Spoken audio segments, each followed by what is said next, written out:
In the last video, we looked at deploying active pieces to our self-hosted Coolify instance. And so in this video, we're going to be now moving on to Appsmith. So let's have a look. This time, we're going to try to use Appsmith a little bit instead of just deploying it, because a lot of these are one-click setups. And so the video is not going to be as interesting if we don't actually use the service that we're deploying. So we'll just quickly take a look at it and see if, if we can get a grasp on it. It's just by no means a tutorial or anything like that on how to use Appsmith, but it's just going to be a first impression sort of thing. So we'll see how that goes. So the first thing we're going to do is go back to Coolify and add a new project. And this one we're going to call Appsmith. And so then we're going to go into our production instance that gets created, our environment that gets created automatically, add a new resource, and we're going to select Appsmith because, again, it is a one-click setup. So it means it's already available on Coolify under the services. So we can just search for it, click on Appsmith, and click on the server that you want to deploy it to. If you don't have a second server like I do, then you're going to be choosing localhost. But in my case, I'm deploying it to Test Chef. So here we go. We're going to, again, change the service name to make it shorter.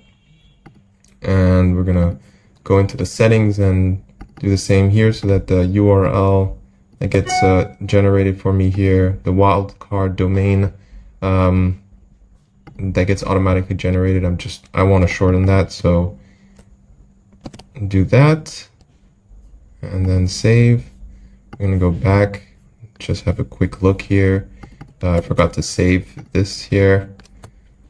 So now theoretically we're ready to deploy. I just want to have a quick look again at the compose file just to see what's going on. So we've got the Appsmith service, which is deploying using an image, which is straightforward. And that image is the community edition of Appsmith. And some environment variables, which again doesn't look like we need to touch. So let's go back to the service stack and hit deploy. So now that that's done, we've now seen that the container has been created and started. So we can have a look, and also we can see that there's some storage as well. And so now we are going to go to the URL and have a look. So here we go. We're going to set up our account. I'm going to skip this step because the recorder I'm using doesn't have an option to blur out the details. So now that we've entered the details, we have a second step here. So it wants to it's an onboarding step. I'm going to put brand new because I've never used this before. And what would you like to use this for? Let's say personal project. And accept receiving. I'm going to uncheck this. I don't think it's actually going to work anyways, because I don't think it's linked to an email service. So here we go. Now it says connect your data source. I'm assuming this comes with a data source, but perhaps not. So let's have a look here. Got some sample ones. We're just going to take a sample one, I think. But it might be interesting in the future if this is a service we actually want to use.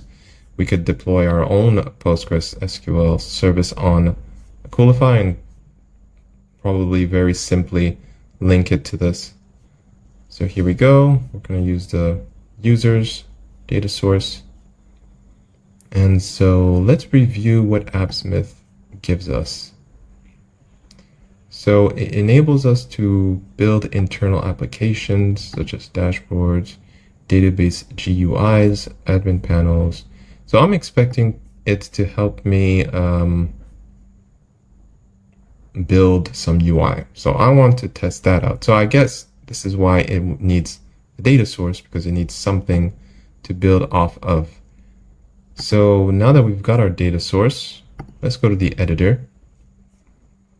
And let's see what we can do here. Let's say I want an admin panel. So I'm going to want it to have some sort of a an area for links, perhaps like a sidebar. Not seeing that though.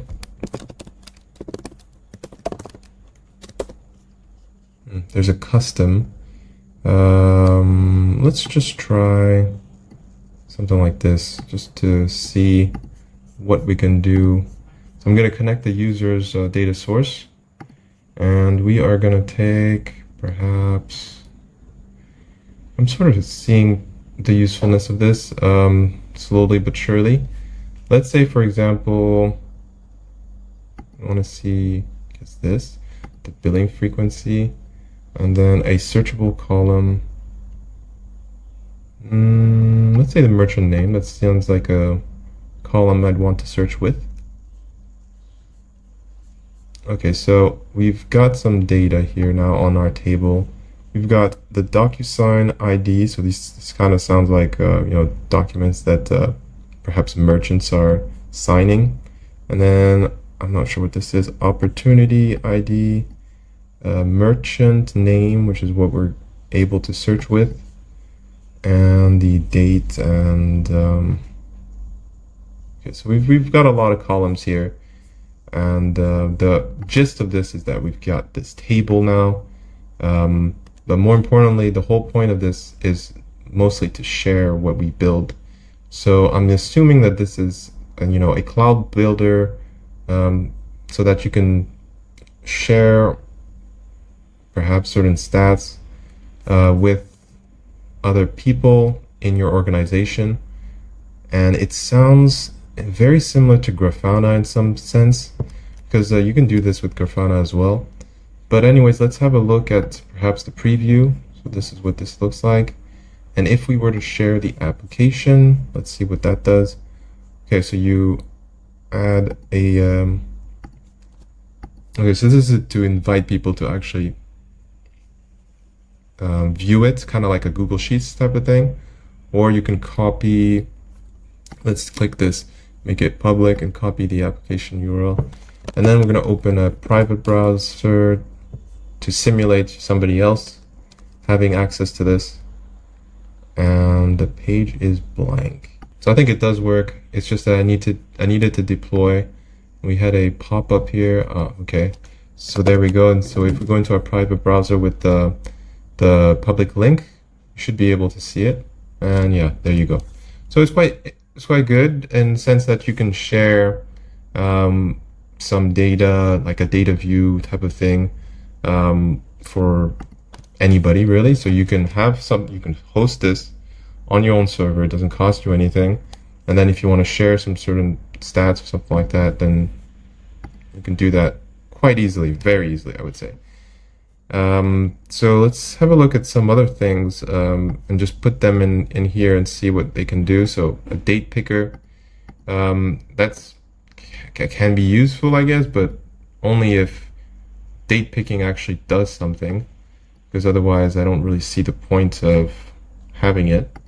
So let's see. On date selected, you can perform an action. Let's see what action this is going to do.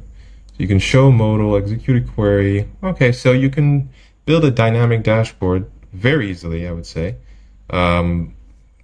with just pulling in inputs and then adding events. So it's quite useful, I would say. And depending on the use case, it could be quite interesting. You could build something very quickly for internal use, but maybe even for external use if you want to have like a form, something like that. So yeah, I think we're not going to dive deeper than this, I think, because there's a lot of I think there's a lot of possibilities, and it's better to have a specific use case and then try and use the tool for that specific use case rather than just doing things randomly. I don't think that's quite useful for you as the viewer. So I think we'll stop here. I'm just testing out some of these elements. It's pretty cool. I mean, you can have like the rating thing here. I don't know. Yeah, I guess on change you can do something like maybe send an email or something like that. If you can add custom elements or a custom JavaScript, because I'm seeing JavaScript here. But perhaps on the event, for instance, yeah, execute a JavaScript function. So you can do a lot of different things. It really is open to your imagination. You can even record audio. So yeah, I mean, lots of use cases. If I think of something, or if you'd like to see something specific with this, please add a comment, and maybe we'll add another video with that specific use case and try to build something for real. So I think that's it. Hope there was some value for you guys there. I think mostly what I'm trying to convey here is that self-hosting is great. I mean, we have this instance for free, and we can do all of this for free. Like normally this is, of course, we're still paying for our server, but the cost is minimal compared to what you would be paying for the actual service, in my opinion. So yeah, and it's simple. You just you saw how it was. It's just a one-click deploy on Coolify, and we've got a fully usable Appsmith application on our server. So I really see no reason why not to do this. So this is the main reason why I'm doing this series, is to kind of convey the value that you have out of self-hosting. So I hope you liked it, and see you in the next video.